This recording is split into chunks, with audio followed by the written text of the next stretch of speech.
Are you an independent author with an incredible story to share? Are you afraid your book will get lost in a sea of books? True Vine Publishing Company can help you stand out. We're not just a publishing service, we're your partner in success. We provide personalized marketing strategies and eye-catching covers that will captivate your audience. We will build your author platform and connect with your readers. We have helped countless authors achieve success, and we can help you too. Break free from the shadows, take control of your publishing journey, and make your mark. Visit TrueVinePublishing.com or call 615-44-BOOKS to schedule a consultation. Hello, this is Timothy Bond with True Vine Publishing Company, and you're watching the next episode of The Right Change, where my guest today is Ruby Joyner, author of 8 Steps to Freedom.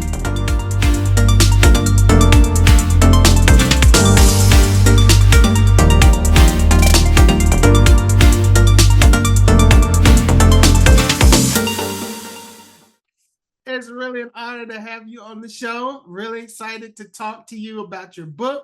I got a great little story for you. I walked into the Y today, and guess what I saw on the table, and everybody looking at it. Everybody, Wonderful. and I said, yeah, I published that book. They're like, man, this is a great book, man. It's for more than just people in prison. So That's what they said to me before I walked out. This is more than for just people in prison. Yeah, so I'm excited to share this with our audience and with the world. First of all, let me just thank you for the opportunity to have been a part of this vision and this dream. I don't take it for granted. You could have gone anywhere, but you gave me that opportunity, and I want to thank you for that. I appreciate you so much. Thank you. So the first thing I want to do is let you tell people a little bit about who you are, the historical figure that you are in this time. Well, I've been with the sheriff's office for almost 25 years. I started as an intern working at the public defender's office under a social worker there, Mary Ann He. And Carl Dean was the public defender at the time. And as an undergrad student, I was primarily just doing assessments for the public defender's office. And that was my introduction to the incarcerated population. And from there, sort of my career just kind of took a trajectory I wasn't expecting. I moved into management, supervision management, and before long, I was managing jails.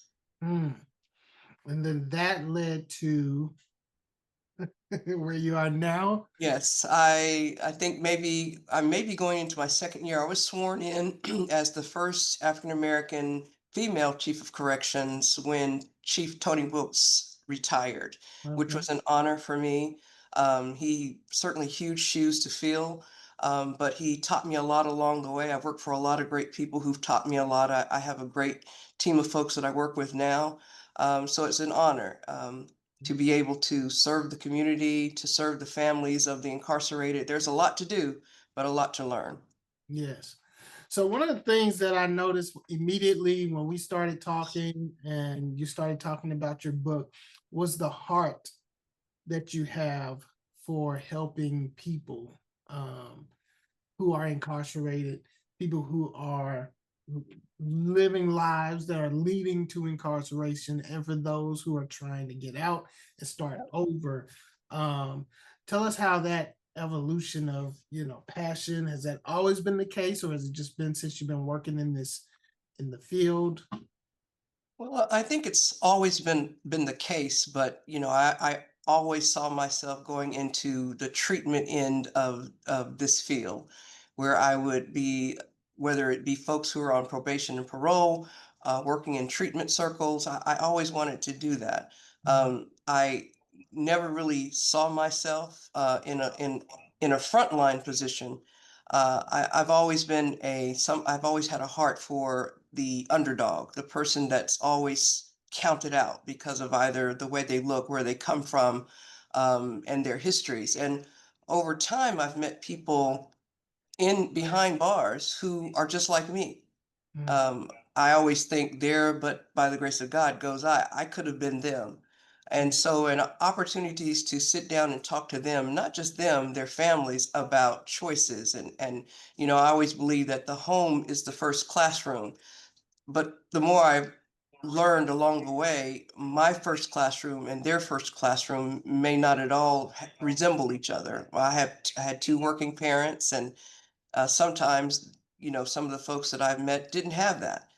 My family were believed in going to school, doing your homework before you watch TV, and those kind of things. So I learned over time to meet people where they are and to understand that there's power in their story.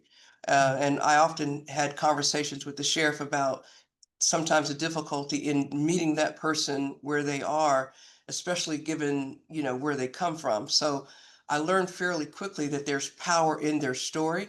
And that's pretty much what kind of got my, I guess you say, fueled my interest. It's been an interest over the course of some years to try to put it all together in a story. And you helped me do that. And I can't thank you enough. So I know 25 years in the field, you've seen a lot, you've talked to a lot. What was that moment that really pushed you to say it's time to take this step? It's time to put this book out and help people.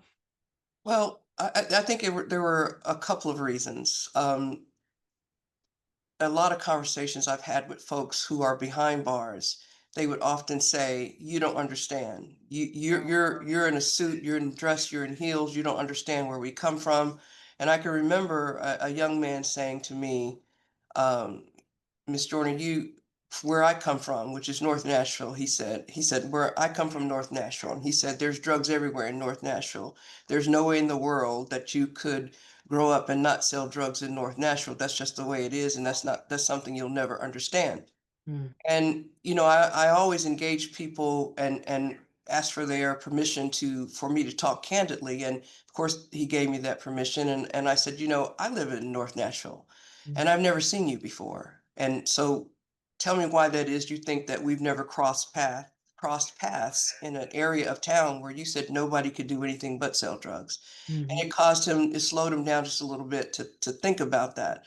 You can't paint with a wide brush. It could have been me. It's just that I kept going past those corners that he stopped at. But then, not being judgmental, he didn't have the encouragement to move past those corners. And some of the stories that I've heard um, just helped me understand I cannot stand in a position of judgment, but also, unless, I want to be the conduit to help folks understand change has got to start with you. You can't say it's all rich people, or it's all white people, or it's all men, or it's all women. You've got to start with you and start working on your story from the inside out. And I became very keenly aware that folks like me, we might dress up and look good, but sometimes we're just putting nice, cute bonnets on brokenness ourselves. I really appreciate that aspect of your book. It is so focused on the inside, right? So often we're looking for somebody on the outside to tell us how to heal what's on the inside, right? Right. Even in church, we go to church hoping the preacher will say something on the outside that will help us on the inside. And in your book, you deal with forgiveness. You talk about spiritual growth and developing your empowering relationships. I mean, it really is focused on how do I shape this person on the inside Right. so that they can come out and show the outside. And I really like the way that we started off, acceptance. If a person doesn't believe that they have a problem, whether it's even me, if I don't believe I have a problem, then there is no problem. So Right. the very first thing that is absolutely critical is look at the person in the mirror. We just finished a seminar this weekend, and it says mirror, and the theme was mirror, mirror on the wall. Do you see the real me, or the Christ in me at all? And that was the theme of of the seminar this weekend. But you can back it up to just where we started with acceptance. That's difficult. It's easier to point the finger and blame others, and I'm not saying there are folks who have some horrible stories. Their beginnings were horrible. I don't know how you come out a whole person when I hear some of the stories, but over time, even people like myself who I've never been behind jail. I had a great family, but I also made some wrong turns. And one of the first things that I had to acknowledge was I didn't know it all. There were people who knew more than me and better than me, and there was some value in just listening and self-reflecting. And then I made a decision. And I think that has to be the case for folks, whether your bondage is actually jail bars or prison bars, or your bondage is the prison that's inside of you that you're masking with degrees and accomplishments and large bank accounts. Um, that doesn't deliver you the peace, that inner peace that is absolutely necessary to bring about change. Yeah, and I think that's one of the things I really want people to know as well about this book, because you do help those who are incarcerated. But this is not just for a book for Yeah. physically incarcerated people. It's those who are mentally, emotionally, and even spiritually incarcerated. Um, Talk to us about that goal for this book. Well, my goal, of course, is to, and I know it's lofty, but right now it's not just our story in Davidson County. It's the story that you can hear told all across the country. Jails are running over. We're filled to capacity with people who are in custody, and for various reasons, it's easier to get in than it is to get out. However, those folks weren't always in custody. They come from families, they come from communities, and if we don't begin to address, what keeps them coming back, and I think one of the keys is is the honest work. Folks are ashamed to talk about brokenness. Some folks don't recognize that it's brokenness. I remember talking to a young man some years ago about, he talked about being a high-ranking member in um, I guess I could just say a gang, and he was telling me that he had 6 daughters. And I asked him, I said, can I just ask you a question? And he said, yes. And I enjoy talking to them. And I always say I'm a lot older than them, so they, think they're educating me, which is great. But he said, I said, so if you wanted to hijack my car and my baby was in the back seat, why not just take my car, go around the corner and put my baby out and keep going? And he said, he looked at me, he was eating and he just never stopped eating. And he said, Miss Jordan, I'm going to tell you the truth. If there was any way possible that your baby could identify me, I'm killing your baby. And he just kept eating. And that just struck me. It just how do you get there? How do you get to a place where you can be that callous? At some point, he was outside with me. We didn't know each other. We probably walked past each other in certain communities, but how do you get there?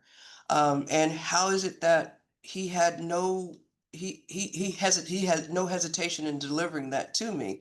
So yes, I'd like to empty the jails. Yes, I'd like to interrupt. And I'm sure it's not just me. There are probably lots of practitioners out there in the treatment world. I'm no longer in the treatment world. I'm in facilities management. But that part of me will always be a part of me trying to interrupt that flow, that system that keeps people coming. So long before you get to a jail, long before you get to a prison, there's something going on in the homes and in the communities, that needs conversation. So now that folks are in these places that are swelling because we have more people than we have space, I don't think it's ever too late to start the conversation in the schools, in the homes, in the churches. And I think one of the most powerful things that we can do is to acknowledge to people that we haven't always sat in nice offices like this. We haven't always worn suits. We haven't always made nice salaries. And because people begin to think, well, I can never be you because you're in such a lofty place. But to be honest, if there was a chance to, or if honesty was welcome, there would be an opportunity to say, I haven't always been here. I haven't always been in the church. I haven't always been honest. I haven't always tried to do the right thing. I could have been you. I haven't always traveled in circles that my parents would have found respectable. I have secrets. I've had to forgive myself for things so that I could move on and move forward and be reflective. and not sit in a seat of judgment, because very well, I mean, and it's hard enough for people to look at me or to look at you and think, no, you have no idea. Well, I don't know their story, but they don't know my story, because often our stories are masked where people can't see it. But I think there's some value in being honest and transparent. Now, the book has been out about a week now. Books have gone out. What is the response? Are you getting responses from people, and what kind of feedback are you getting? I'm getting responses, and one of the responses I'm most proud of is people are saying that, hey, when I looked at your cover, first of all, the graphics on the cover drew me in, and then the title as well. But they said, I'm so surprised, just from the very beginning, the introduction, I realized this is not just for people behind bars. This is not just for people with numbers on their back or letters down their leg identifying a facility. This very well could be me. So I like the way the book is structured, because you can do personal work, whether that be in small group circles in your communities, or in recovery groups, or not necessarily in treatment groups behind jail or prison bars. So that's been the most refreshing thing, to hear people say, wow, this is not just about them. This could be me. And another lady mentioned to me recently, she said, I have some work to do and I haven't even gotten to chapter 2. Wow. And this morning I had a lady say, I just started in the introduction, and she said I had to wipe a tear from my eye. That is what I was hoping to hear and achieve. I'm not so much concerned about how costly the book is, or how, none of that. It's just reaching people and bringing about a change. So I could not put a price tag on the person who said, wow, this is about me too. I have work to do. And then the lady who said this morning, I had to wipe a tear from my eye, and she hadn't gotten to chapter 2. Wow, that is amazing. That's amazing. And I can totally understand. In fact, uh, I think it was Monday, I turned around and reread it, because it's personal. It speaks to the core of issues that we're dealing with as humans, and whether it's emotional, physical, spiritual. So again, I'm really proud to be a part of it. How can people get in contact with you if they want to learn more about the book, or even have you come out and speak to their groups? You have a website. How can people get in contact with you? Well, I do have a website, of course. I believe it's rubyjoyner.com. There's also, you can reach me on my Gmail, rubyjoyner31@gmail.com. I'm more than happy to come out and speak. I have a passion for doing that anyway. And if we can, maneuver calendars, I'd be thrilled to make it happen. Okay. And I do want to reiterate that website is rubyjoyner.com. And then the email is ruby@rubyjoyner.com. Is that correct? That is correct. Yes, that is correct. And it filters over. That is correct. So definitely, everyone, check out the website, rubyjoyner.com. You'll learn more about Chief Joyner. You'll learn more about her book, and be able to contact her. Let's get the word out about 8 Steps to Freedom. Let's get that book up there. 8 Steps to Freedom. Breaking free from the inside out. Chief Joyner, I really thank you again for being on the show. Thank you for having me. And you have a wonderful day.